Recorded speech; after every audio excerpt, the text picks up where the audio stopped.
Take a breath with me. In and out. Now, imagine walking down a modern city street, cars passing, lights glowing, music spilling from cafes. You step on the pavement, smooth, cold, but beneath your feet lies a silence centuries deep. Because under the foundations of our cities, under the glass towers and concrete monuments of progress, there are graves, unmarked, forgotten, the resting places of millions who were never meant to be remembered. They built the streets that now erase them. They carried the stones, the bricks, the beams that hold up the cities above. And when their bodies broke, when their names faded, the earth swallowed them quietly, efficiently. This is not just history. This is an open wound beneath civilization's skin. Pause here. Look down. Have you ever wondered what lies beneath the streets you walk on? The laughter, the traffic, the markets, the noise, all of it built atop silence. But silence does not mean absence. Sometimes silence is resistance. The story begins in a place that was never supposed to be found. A construction worker digging a foundation, a machine striking something hard, a bone, then another, and another. Soon, an entire burial ground emerges, hundreds, thousands of remains, bodies buried hastily, without markers, without names, but with stories carved into every fracture, every chain rusted into dust. This was one of the hidden slave cemeteries. And there are many more, from New York to Rio de Janeiro, from Havana to Cartagena, from Charleston to Salvador. Beneath the cities that pride themselves on modernity and beauty lie forgotten cemeteries of the enslaved, the invisible foundation of the modern world. Pause again. Think about it. The same avenues where parades march, where lovers walk, where children play, are built over graves. And most people never know. Most people never ask. But the earth remembers. The soil keeps its secrets.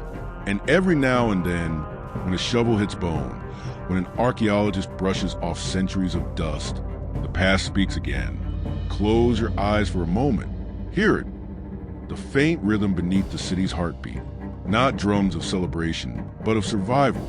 A pulse that says, we were here, because they were. They still are. Pause once more. What does it mean to live atop the bones of those who built your world? What does it mean when history's victims lie under your feet, unnamed, while statues of their oppressors rise above? These are not metaphors. These are facts. Cities across the Americas, New York, Rio, Havana, Kingston, were built by enslaved hands. And when those hands grew weak, they were buried close to the docks, near the warehouses, behind churches, out of sight, out of memory. Until now, because the earth is giving them back, piece by piece, bone by bone. And with every discovery, the silence cracks open a little more. So tonight we dig, not with shovels, but with memory. We descend beneath the cities. We step into the soil of forgotten graves. We listen to what the dead still whisper. This is not a story of ghosts. This is a story of truth. And truth never stays buried forever. Breathe with me, in and out, because what comes next is darker still. Take another breath with me, in and out. Now imagine this. You're standing in a city square. Children play, vendors shout, musicians sing. The sun hits the stones beneath your feet, smooth and shining. But those stones were once carried by hands bleeding from chains. The city above gleams with pride. The city below rots with memory. Every brick tells a story of labor stolen. Every foundation rests on bodies unacknowledged. Civilization, that shining word, was built with blood. Pause here. We call them the builders of progress. But they were not free. They were forced. They were bought. They were buried. The paradox of the modern world. Freedom rising on the backs of the enslaved. Let's go back. Centuries ago, in the hard colonial cities, there were no skyscrapers, only smoke, sweat, and prayers. Ships arrived at the ports, heavy with flesh and fear. Men, women, children, sold at auctions, branded, renamed, then marched into labor that would outlive them. They paved the roads. They built the churches. They raised the mansions where they would never be allowed to step. And when they died, of exhaustion, of hunger, of punishment, Their bodies were dumped into the earth without a name. The city kept growing above them, each new building a layer of denial, each century another shovelful of silence. Pause. Think about this. The city breathes. The city eats. But what did it eat to survive? It devoured the dead. Close your eyes. Picture it. The slaves' cemetery at the edge of the city. Wooden crosses rotting, names washed away by rain. Graves piled on graves, bones mixing with soil, with stone, with history. No prayers, no records, just the sound of shovels, the smell of damp earth, and the slow erasure of memory. But memory does not die. It hides. It waits. And one day it returns. Now picture an archaeologist, centuries later. She kneels at a construction site. The sun burns her neck. She brushes dirt from a fragment of bone. And suddenly, time collapses. The city's heartbeat slows. The noise fades. And the silence of centuries rises to speak. This was someone, the earth whispers. A person, not property. A soul who built, who suffered, who sang. Pause. Let that sink in. How many souls lie beneath every city? How many names lost beneath asphalt and steel? How many prayers drowned by the hum of modern life? They say progress buries the past. But progress forgets that the past has roots, and roots push back. The bones unearthed from these cemeteries are not just remains. They are resistance, proof that the enslaved were never silent. Their very existence was defiance. They loved when they were forbidden. They sang when they were beaten. They prayed when heaven turned its back.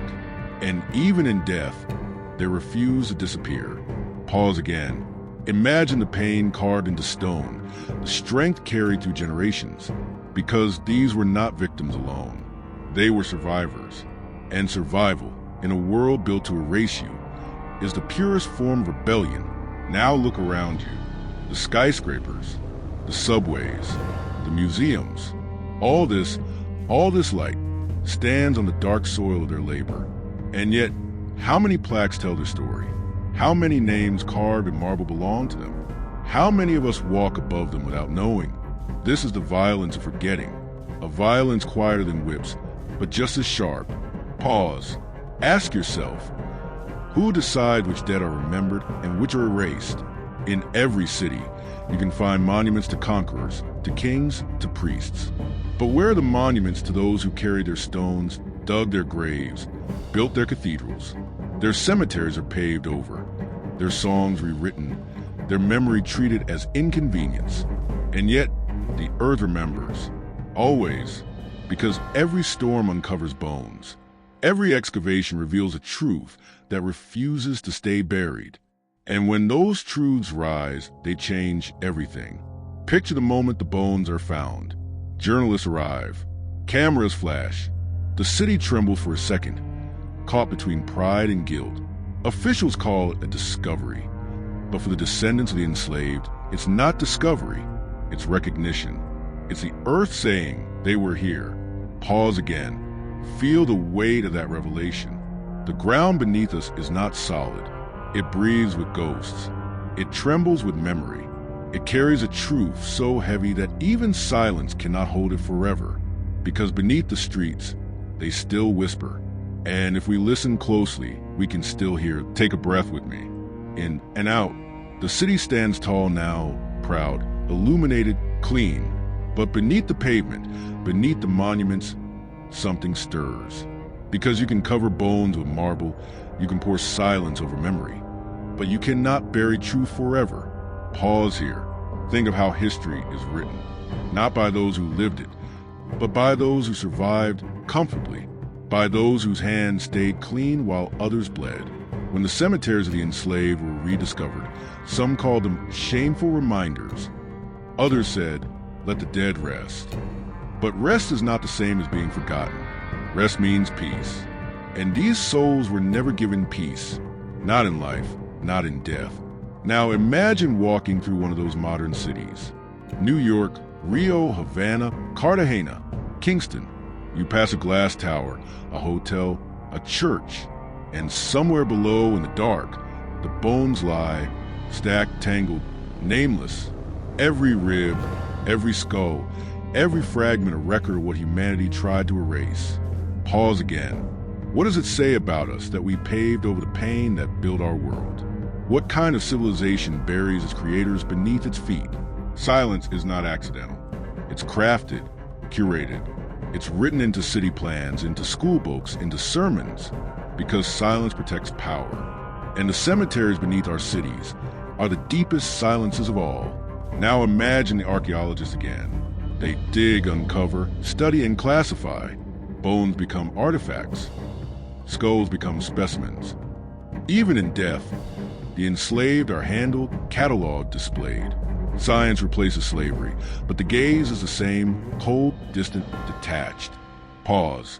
How do you give dignity to bones that were denied it in life? How do you name the nameless? How do you honor the forgotten when their stories were never written down? In some places, they tried. In Brazil, they called one site Cemitério dos Pretos Novos, the cemetery of the New Blacks, discovered accidentally beneath an ordinary house in Rio de Janeiro. When workers broke the ground, they found thousands of bones, burnt, broken, discarded. It was a mass grave, the resting place of Africans who had just arrived, who never survived the first weeks of captivity. Children, women, men, their bodies thrown into the earth like trash. And above them, generations lived unaware. Pause again. Do you see it now? The layers of denial. The city is not built on earth alone. It's built on forgetting. In New York, too, they found one, the African burial ground, hidden beneath skyscrapers and traffic. When unearthed, it revealed over 15,000 burials. The city that calls itself the capital of freedom was built atop the graves of those it enslaved. The irony cuts deep, doesn't it? And in every city, when these graves surface, the same debate follows. Should we build over them again? Turn them into museums? Seal them back under glass? Pause. What would you do if you found that your home, your street, your school stood above the bones of forgotten? Would you keep walking, or would you listen? Because the dead are not silent. They speak through cracks in the concrete, through dreams, through the rhythm of drums that still echo in the descendants' blood. They speak through music, through protest, through memory. But power hates memory. Power fears it, so it buries it deeper. Documents disappear. Records are destroyed. Churches deny involvement. Governments change the subject. And when the people demand truth, they are told, let the past rest. Pause again. How many times have you heard that phrase? Let the past rest.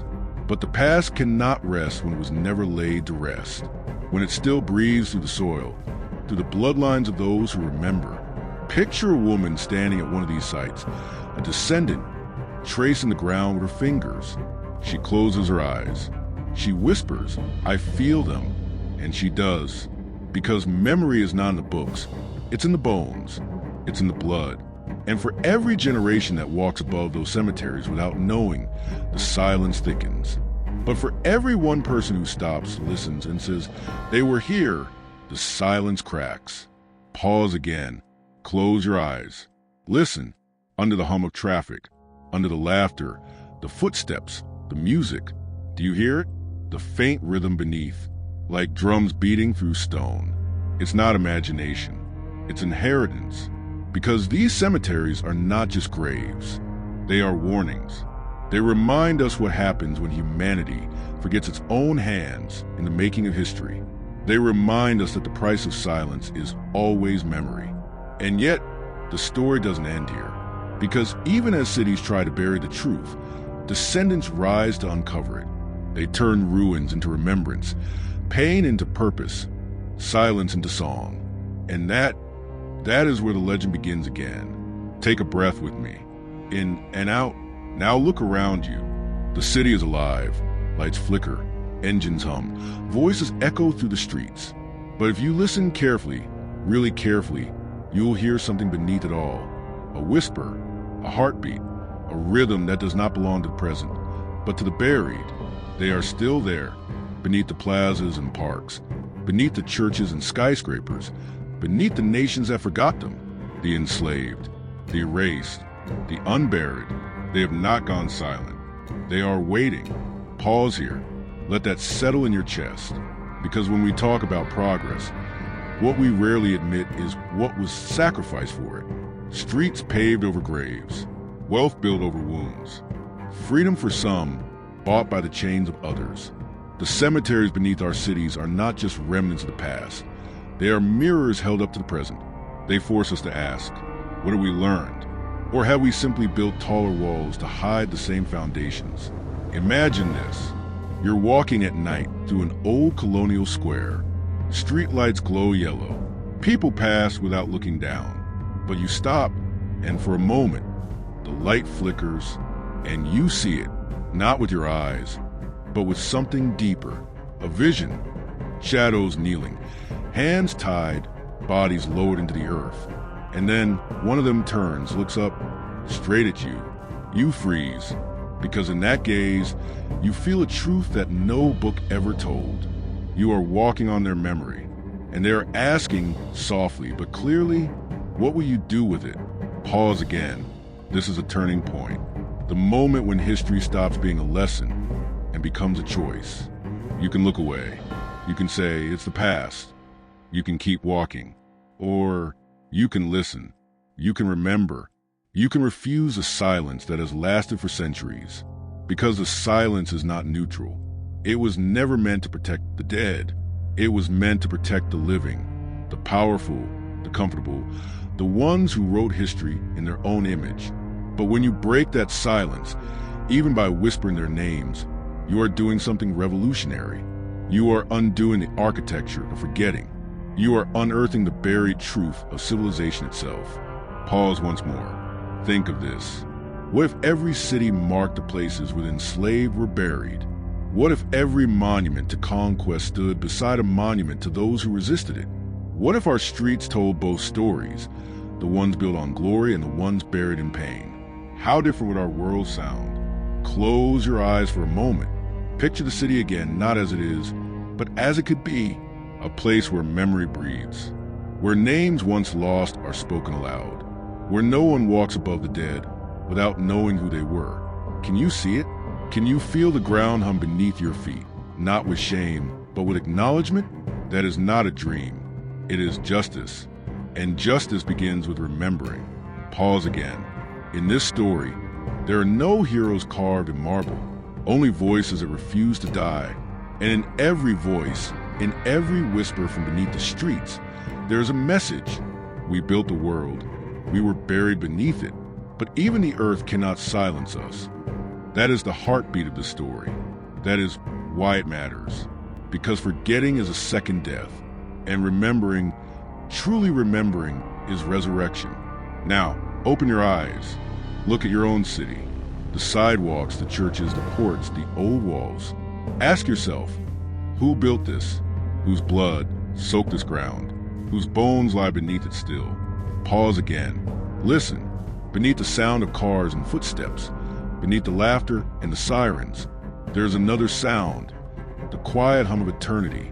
It is the sound of those who labored, suffered, and died unseen. It is not vengeance. It is not anger. It is remembrance. And remembrance demands voice. Yours. So tonight, if you learn something, don't let it stay here. Speak it. Share it. Carry it.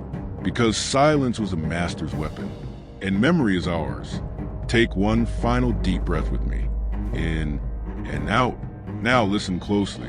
Do you hear it? The heartbeat beneath the city, pulsing to the ground, steady and strong. That is history, refusing to be buried. That is the sound of the enslaved who became eternal. The ones who built, who resisted, who whispered through time until someone, you, finally stopped to listen. Beneath the streets, they still whisper. And now their whisper is in you.